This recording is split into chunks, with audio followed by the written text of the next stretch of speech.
Good afternoon. This is Spirit Journey. Today is Monday, August 15th, 2017. Wow, I feel a little emotional right now. I was just crying. I was crying regarding a video that I was watching. I was watching Alex Jones' channel, and Alex Jones is, some people classify him as a conspiracy theorist. He talks about politics. And one of the episodes on his channel had a man, an Asian man, who from India, South India, and he had done, I don't know whether it was really an experiment, but he decides to get into medical school as a Black American, and he gets in. And listen to him talk.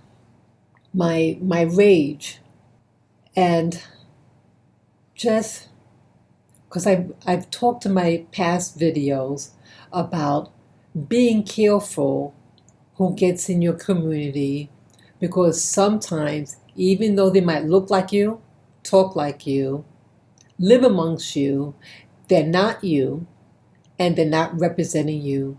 And the more I heard this individual talk, the more anger I started getting. But part of me, I feel ashamed about this story, because it's really putting you down. And I know a couple of weeks ago I posted a video that said I'm no longer going to consider myself a member of the Black community, and that I consider myself Amberian. But I also indicated in that video that my heart will always be for the Black American. My heart will always, and still is always, about you. But I still wish to share this video with the Black community and those who are sensitive to the needs of the American Black community. And so I'm going to show you the video. And in fact, I didn't even watch the whole thing, but I'm going to play that segment of the video in its entirety and let you come to the conclusion, your own conclusion. So here it goes. Okay, this position is 2 hours and 20 minutes. So we're going to play. I believe he starts here. Now, I'm about to be joined by VJ Chokalingam, and I want to be clear with all of the race baiting stuff and going on. This is not why he's on the show. In fact, he's actually an expert in this field. VJ Chokalingam, you may have heard his story, the author of Almost Black. I got into medical school by saying I was Black. I lied. Now, VJ is also, he is in the admissions industry, so he has a background in this. VJ, thank you so much for joining us today. It's a pleasure to be on. So first, for starters, let me ask you, what motivated you to pretend to be Black to get into medical school? What was the motivating factor? Sure. Back in 1999, I was a hard-partying college frat boy, and I started to freak out about my own chances of getting into to medical school, and especially after all my Indian American friends got rejected. So it happens to be that I studied statistics at the University of Chicago, so I looked at the data that was published by the American Association of Medical Colleges, and I came to a really odd conclusion, which is that it was a lot easier for me to get in as an Black American than as an Asian American. I'm a dark-skinned South Indian, as you can see if you look at me. So I came up with the scam of shaving my head, trimming my eyelashes, and joining the Organization of Black Students and applying to medical school as an African American. And despite the fact that I had a very low 3.1 GPA, I managed to get waitlisted at Washington University and the University of Pennsylvania. Those are the third and fourth best medical schools in the country, as well as getting into St. Louis University School of Medicine in Missouri, despite the fact that my 3.1 GPA was dramatically lower than their average of 3.7. So I discovered that it was a lot easier to get into a top college or graduate school as an African American than it is as an Asian American.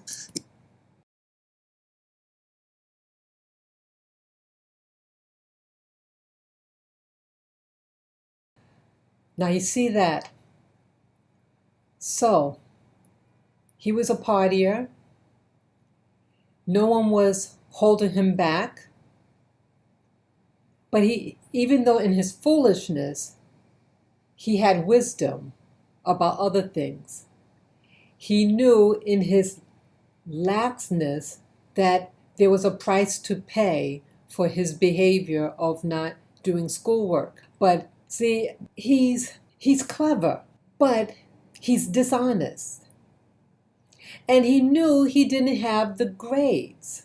But in his selfishness, okay, he does research. And he knew statistically about certain events. And he exploited it. If it were that easy for Black Americans to get into med school, you think there'll be more Black people in medical school.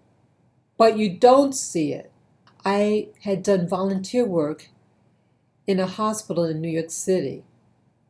And while I was there, one of the people that worked there in the department that I was in had a list of pictures of all the candidates, all the people who got into the, what do you call it, when you become a resident, that's the term, who were the new residents.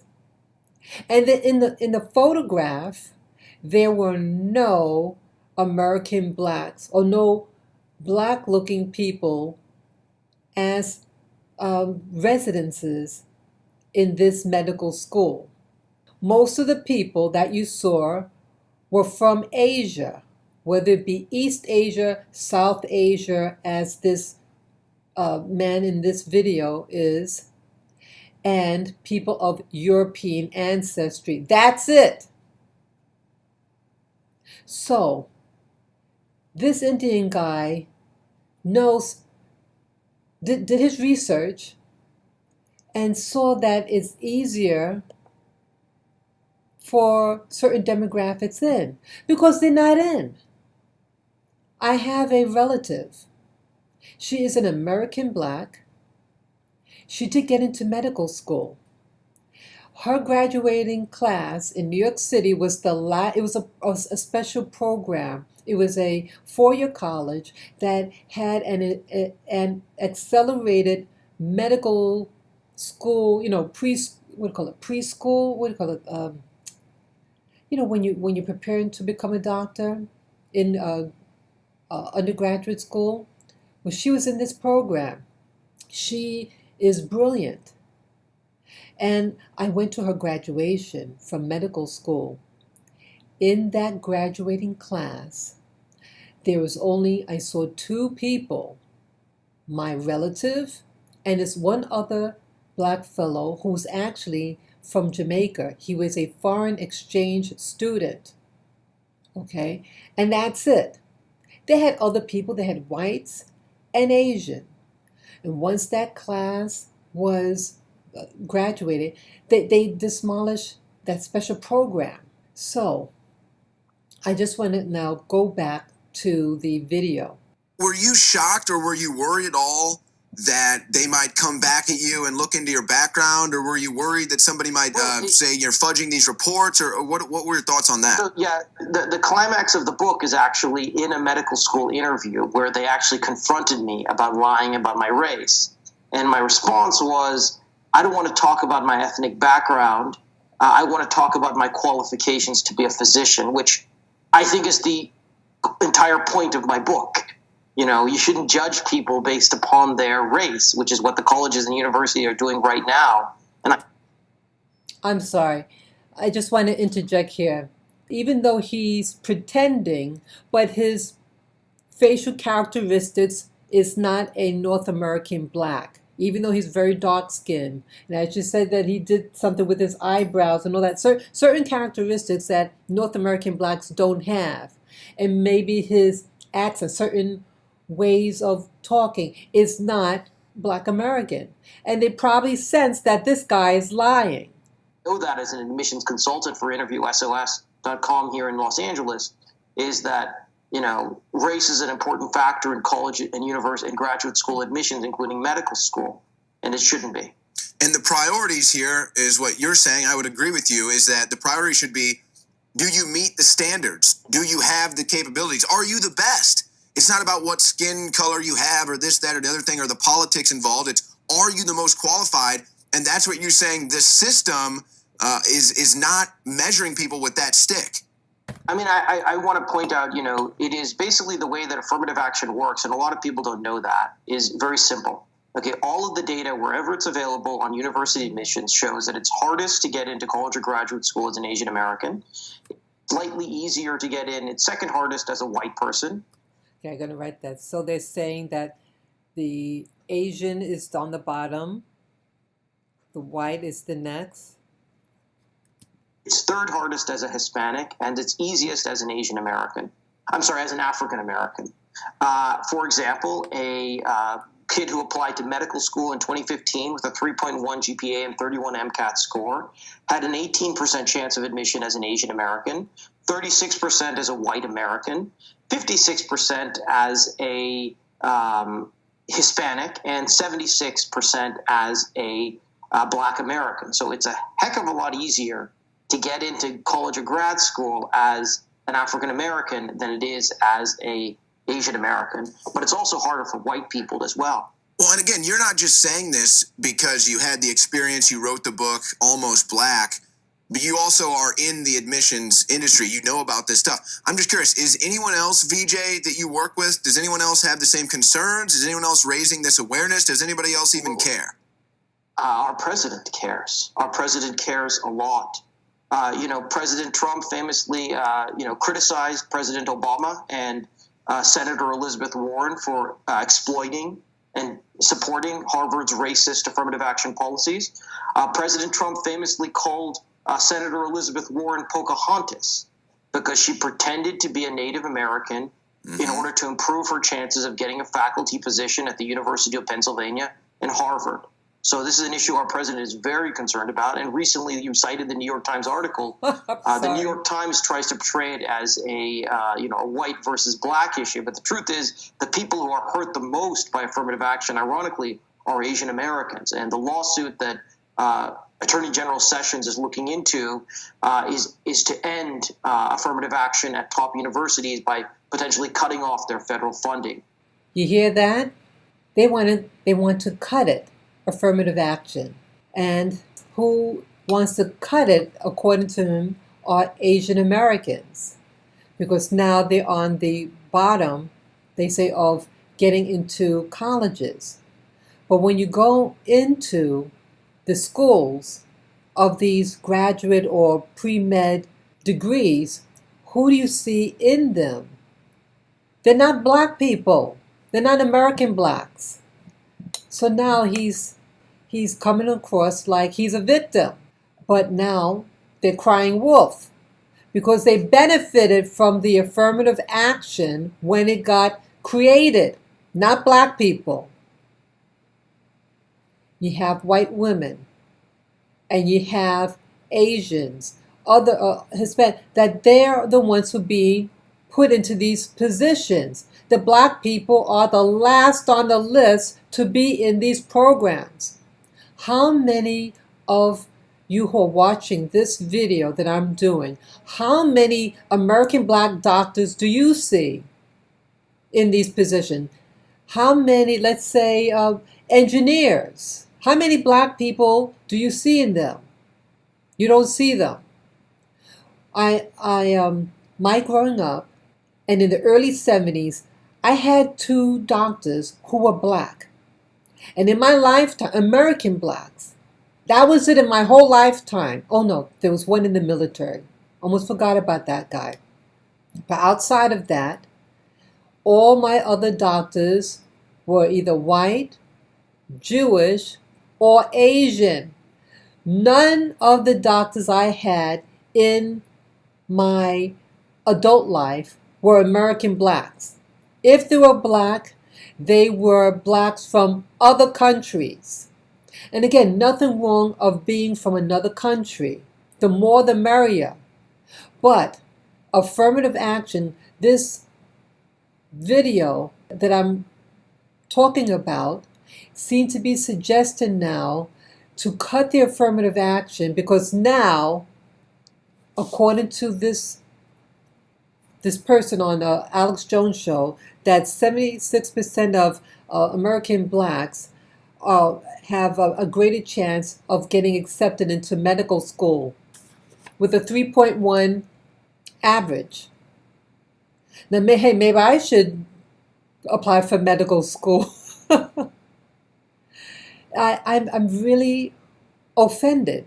And he knows that he did not have the GPA, but he's going to be, in my opinion, a smarty pants and try to poo-poo black people. They're not hiring them. They're not putting them into medical schools. And so he seems to be implying, at least by what he's showing, is don't be a smart black person. Be stupid. And if you're in a program, it's only because you're black. But they're getting unqualified blacks. That's the implication of this guy from India, or his, of Indian ancestries, implications in this. And that's why I'm so angry. I applied to a school. I was a science major. In fact, let me just back up a little bit. My undergraduate work, I did not take school seriously. I was all over the place academically. I had left college and then came back and then left it again. My GPA was so low. I was very depressed during my early college years. And then when I became much older and was very serious about my studies, and I also shared in a past video that yes, I had to live in a shelter. And when I was in there, I had an opportunity to go back to school. And I said, I messed up. And I really want to improve my situation. I want to get out of poverty. So I said, this is my last chance to get ahead, to at least get back on the right track. And so those years, when I went back to school, I had to first finish my undergraduate work. And then I was to go into this master's program. I gave it my all. So my last 2 years to complete my undergraduate, my GPA went up. My scores were good. But because I started out so poorly, that my ultimate GPA still was not a competitive enough average. I did get into my master's program on a contingency that after 1 year that my GPA had to be this particular level or above. And I did it in flying colors. And I was so happy and proud of myself. And I thought that, hey, my past is behind me and I'm on the way to academic excellence, and that the promise, I thought, of a good paying job in my field of choice. Well, that didn't happen for me, and that I was not able to get into the internship. But the people who did get into the internship, they were Caucasians and Asians.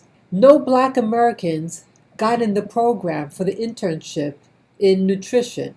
None. But one Puerto Rican homosexual man, he did get in. And he deserves to get in because he worked his buns off also. He was a good student. He was a serious student. He got in, but no blacks. And it's like, wow, we're not being represented here. Without that internship, it locks me out. Because now, see, the degree I was going in for was nutrition. And the field of nutrition changed the requirements to get an entry-level job.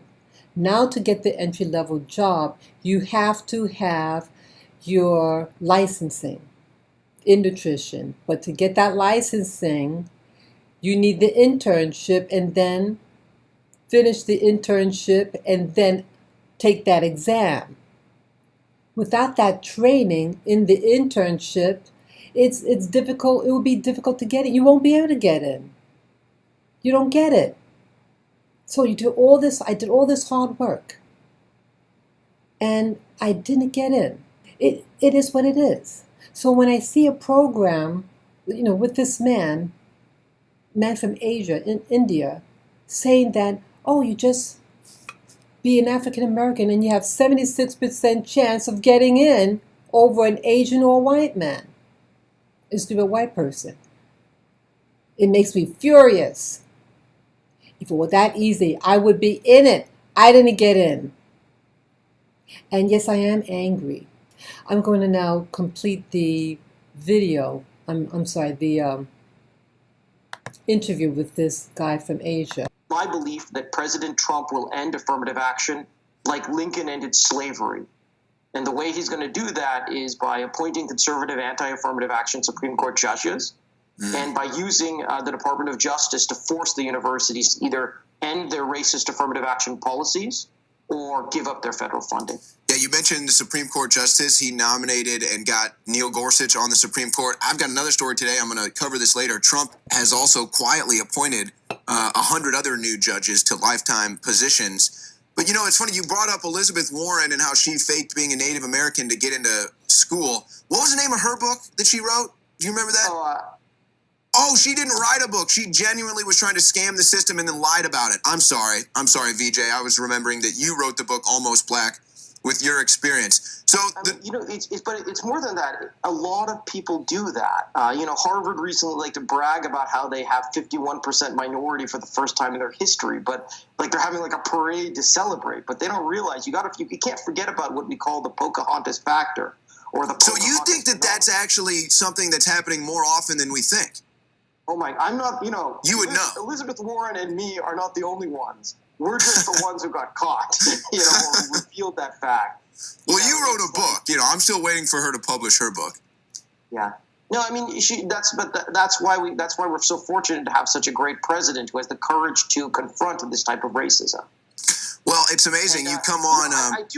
I do want to mention. I'm wearing my UCLA shirt right now. I dropped out of medical school at St. Louis University in Missouri, subsequently got my MBA at UCLA's Anderson School of Management. UCLA is a school that doesn't practice affirmative action in admissions. I discovered that it's possible to have a great educational experience with a diverse class of Asian Americans, whites, blacks, and Hispanics without practicing racial discrimination in the world.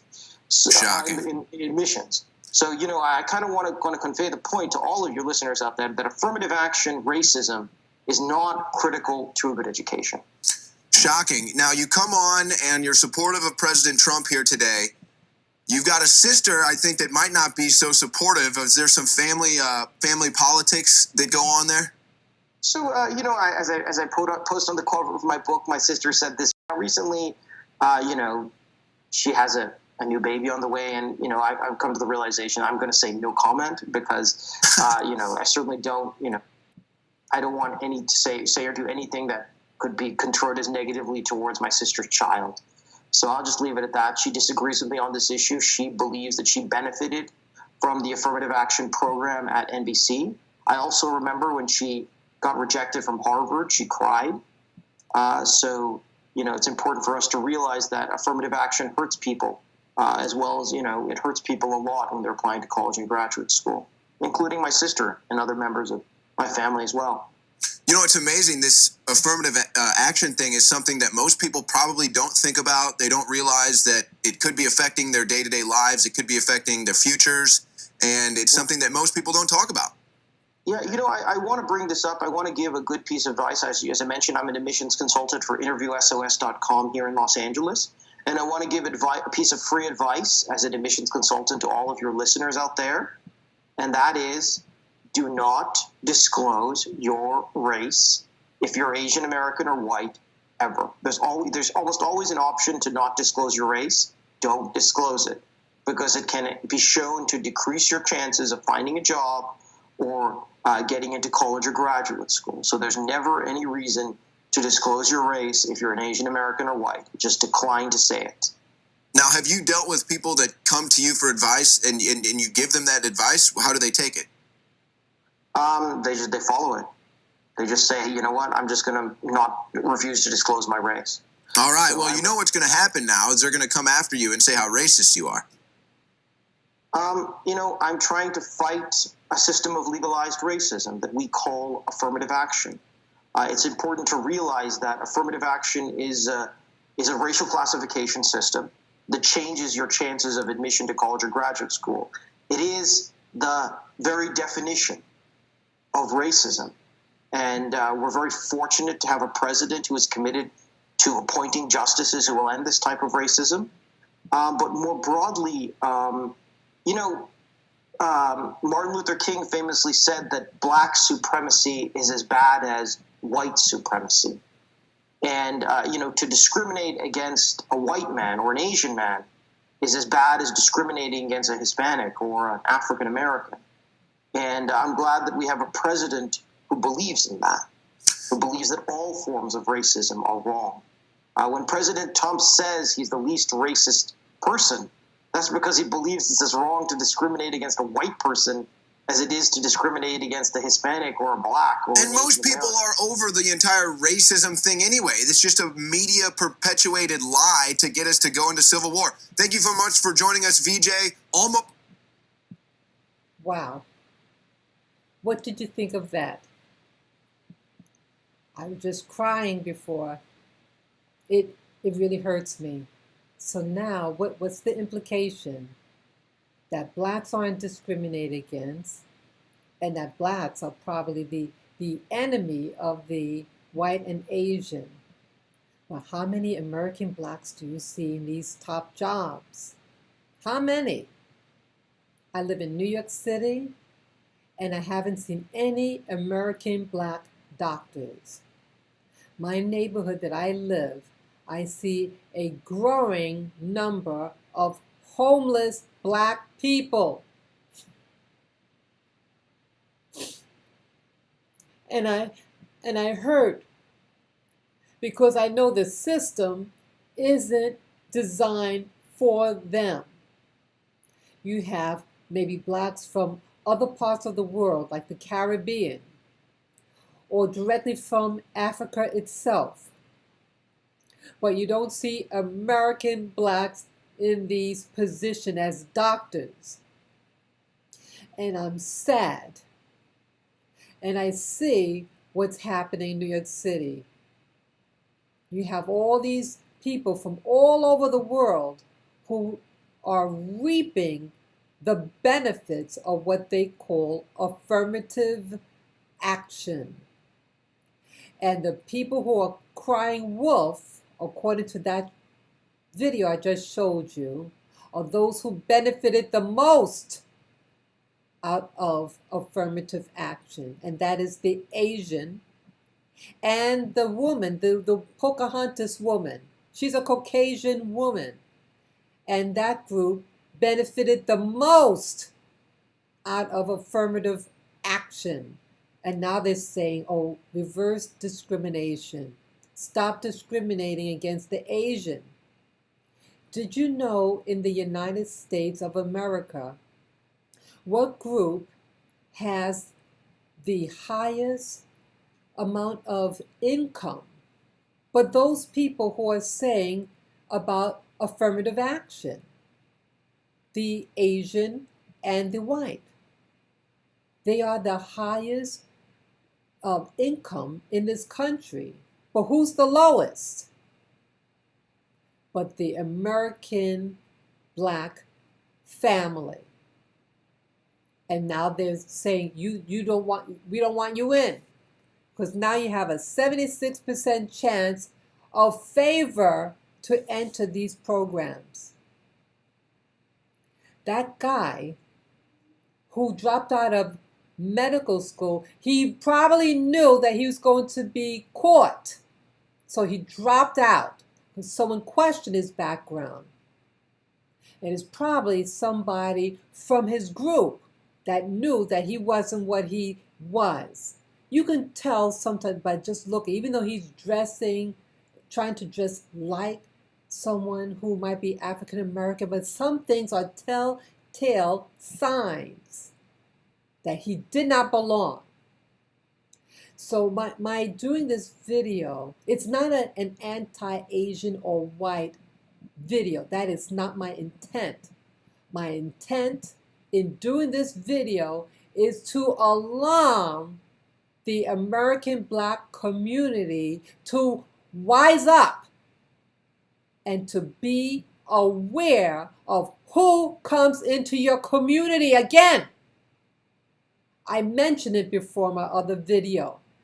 You have people who are dressing like you, trying to talk like you, and benefit by you, and they do not go and try to aid and help your community.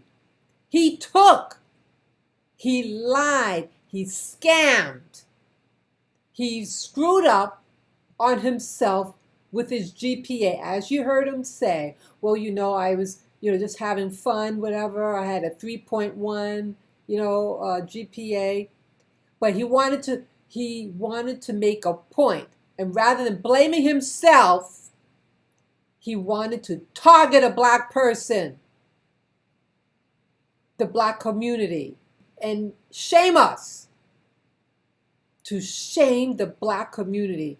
So implying that you're stupid and that these colleges want stupid Black people. And then it's going to make Asians against Black people, thinking now that, oh, well, they want to hire us, bring us into these, accept us into these programs, competitive programs, and that we don't have to work hard for it. So that'll make any group angry. The Asian American and the white Americans are bedfellows with each other. They're not. You don't see that Asians are being discriminated by whites. They live right next door to each other. In New York City, they marry each other. They get into the programs in New York City. They're not enemies against each other. Both groups want to get into these top schools, and both are getting in. But yes, it is becoming more competitive because now you have larger populations who want to get into prime choice schools. But in all this, the African American that the affirmative action was initially to address. See, they don't say now affirmative action is how many Blacks you have to have in. They just say minority. So what was to benefit Blacks is now Blacks are being put in the back seat and everybody else is getting in but them. And then when you do get in, they say, oh, well, you're a stupid Black person. You don't have to be smart to get into the program, so it's causing resentment. My father had passed away. My father was a very dark-skinned Black person, and big too. He was really tall also. My father said, that his own mother told him, you have to be better than average. He was top of his class. He was the number 2 or number 3 in his graduating class. And he got as high as he could in his field. He did very well, but it was a lot of pressure on him. And so why I get angry at that video I showed you, because they don't consider people like my father or people in my father's generation, the people who will be in their 80s, mid and late 80s. They worked hard, and they're throwing all that out, all that generation out. Those people, no matter how smart they were, they would not be in those programs. They didn't want you in there.